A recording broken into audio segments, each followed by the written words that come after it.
എന്തായാലും എന്നോട് പറഞ്ഞിരുന്നത് കിഴക്കേക്കോട്ടയിലെ പുത്തിരിക്കണ്ടത്തെ ഇ.കെ. നായനാർ പാർക്ക്, പുത്തിരിക്കണ്ടം മൈതാനം, അവിടെ വെച്ച് ഫ്ളാഗ് ഓഫ് ചെയ്യുമെന്നാണ് എന്നോട് പറഞ്ഞിരുന്നത്, ബന്ധപ്പെട്ടവർ പറഞ്ഞിരുന്നത്. അത് എങ്ങനെയാ മാറിയെന്ന് എനിക്കറിയില്ല. ശരിയായ റൂട്ട് തന്നെയാണോ?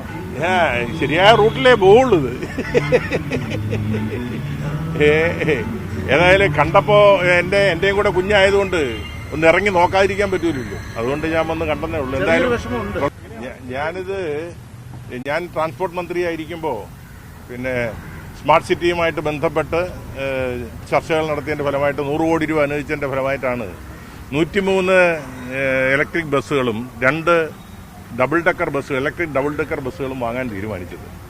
അതായത് ജനുവരി ഫസ്റ്റ് വീക്കിൽ തന്നെ ഒരു ഡബിൾ ഡെക്കർ എത്തിയതായിരുന്നു. അതിന്റെ ഒരാഴ്ച കഴിഞ്ഞപ്പോൾ രണ്ടാമത്തത് എത്തി. യഥാർത്ഥത്തിൽ ഇത് ജനുവരിയിൽ തന്നെ ഇത് ഓടി തുടങ്ങേണ്ടതായിരുന്നു. 1 മാസം വെറുതെ കിടക്കുകയായിരുന്നു. അപ്പോൾ ഞാനിതിലെ പോയപ്പോഴാണ് ഇപ്പോൾ ഇതിന്റെ ഈ 2 ബസ്സുകൾ ഇങ്ങനെ ഉദ്ഘാടനത്തിനായി ഫ്ളാഗ് ഓഫിനെ അവിടെ നിർത്തിയിരിക്കുന്നത് കണ്ടത്. എന്നോട് പറഞ്ഞിരുന്നത്, ബന്ധപ്പെട്ടവർ പറഞ്ഞിരുന്നത്, പുത്തിരിക്കണ്ടത്ത് ഈ സ്പോട്ടിലെ നയനാർ പാർക്കിന്റെ അവിടെ വെച്ച് ഇത്രയും ബസ്സുകൾ ഒരുമിച്ച് ഫ്ളാഗ് ഓഫ് ചെയ്യുമെന്നാണ് പറഞ്ഞിരുന്നത്. പക്ഷേ പെട്ടെന്നിപ്പോൾ ഇപ്പോഴാണ് മനസ്സിലായത് ഇവിടെ വെച്ചാണ് ഇത് എൻ്റെ ഈ റോഡിന്റെ അപ്പുറമാണല്ലോ എൻ്റെ മണ്ഡലം. അപ്പോൾ ഇത് കിഴക്കേക്കോട്ട, തമ്പാനൂർ തുടങ്ങിയ പ്രദേശങ്ങളാണ് KSRTCയുടെയും നഗരത്തിന്റെ ഒരു പ്രധാന ഹൃദയഭാഗം. അവിടെ വെച്ചൊക്കെയാണ് സാധാരണ ഉദ്ഘാടനം തൈക്കാട് പോലീസ് ഗ്രൗണ്ട്. കഴിഞ്ഞ തവണ 50 ബസ്സുകൾ മുഖ്യമന്ത്രി ഫ്ളാഗ് ഓഫ് ചെയ്തത് വലിയ ചാലയുടെ കിഴക്കേക്കോട്ട തമ്പാനൂരിന്റെ തൊട്ടടുത്തുള്ള. അപ്പോൾ ഇത്തവണ ഇതൊരു ഒഴിഞ്ഞ ഒരു മൂലയിലാണ് ഇതിപ്പോൾ ഇതിന്റെ ഫ്ളാഗ് ഓഫ് ചെയ്യുന്നത്. എന്തുകൊണ്ടാണ് എന്റെ കുഞ്ഞായതുകൊണ്ട്, എന്റെ കുഞ്ഞും കൂടെ ആണല്ലോ. അപ്പോൾ അതിനെ കാണാനുള്ളൊരു കൗതുകം കൊണ്ടൊന്ന് ഇറങ്ങിയെന്നുള്ളതേ ഉള്ളൂ. മണ്ഡലം മാറിപ്പോയതായിരിക്കും, അറിയാതെ ആയിരിക്കുമല്ലോ.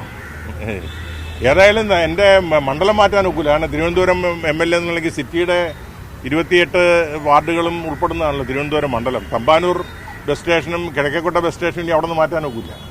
ബസ്സുകൾ ഇവിടെ ഇട്ട് ഫ്ളാഗ് ഓഫ് ചെയ്താൽ ഓടിക്കേണ്ടത് അവിടെയല്ലേ പ്രധാനമായിട്ടും.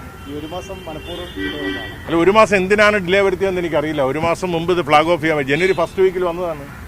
അത് മറ്റേ 20 ആണെങ്കിൽ അതിന് മുമ്പ് വന്നതാണ്. ഇപ്പോൾ 20 വന്നു, പിന്നെ ഇപ്പോൾ ഒരു 20 വന്നതാണ്, ഇല്ല 10 കൂടെ വന്നു.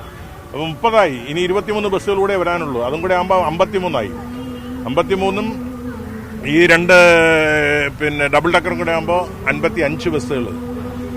ഇത് ഇപ്പോൾ തന്നെ ഞങ്ങളെന്ന് ഓർഡർ ചെയ്യുമ്പോൾ ബോംബെ കഴിഞ്ഞാൽ ഇന്ത്യയിൽ ഈ ഇലക്ട്രിക് ഡബിൾ ഡെക്കർ ബസ്സുള്ള ഏക സംസ്ഥാനം ഇപ്പോൾ കേരളമായി മാറിയിരിക്കുകയാണ്. തെക്കേ ഇന്ത്യയിൽ ഇലക്ട്രിക് ഡബിൾ ഡെക്കറേ ഇല്ല. ഇതിന്റെ ഓപ്പൺ റൂഫുള്ള ആദ്യത്തെ ബസ്സാണ് ഇന്ത്യയിലെ ആദ്യത്തെ ഓപ്പൺ റൂഫ് ബസ്സാണ് തിരുവനന്തപുരത്ത് ഇറങ്ങാൻ കഴിഞ്ഞത്. ഏതായാലും അത് ഇറക്കാൻ കഴിഞ്ഞതിൽ ചാരിതാർത്ഥ്യമുണ്ട്. ഞാൻ മന്ത്രിയായിരുന്ന കാലഘട്ടത്തിൽ വാങ്ങിക്കാൻ കഴിഞ്ഞുള്ള ചാരിതാർത്ഥ്യമുണ്ട്. പരിപാടിയിലേക്ക് ക്ഷണിക്കാത്തതിൽ വിഷമമുണ്ടോ? പരിപാടിയിൽ ഇപ്പൊ ആര് ക്ഷണിച്ചാലും എന്റെ കൂടെ കുഞ്ഞല്ലേ, ഇത് ആര് വളർത്തിയാലും കുഴപ്പമൊന്നുമില്ല.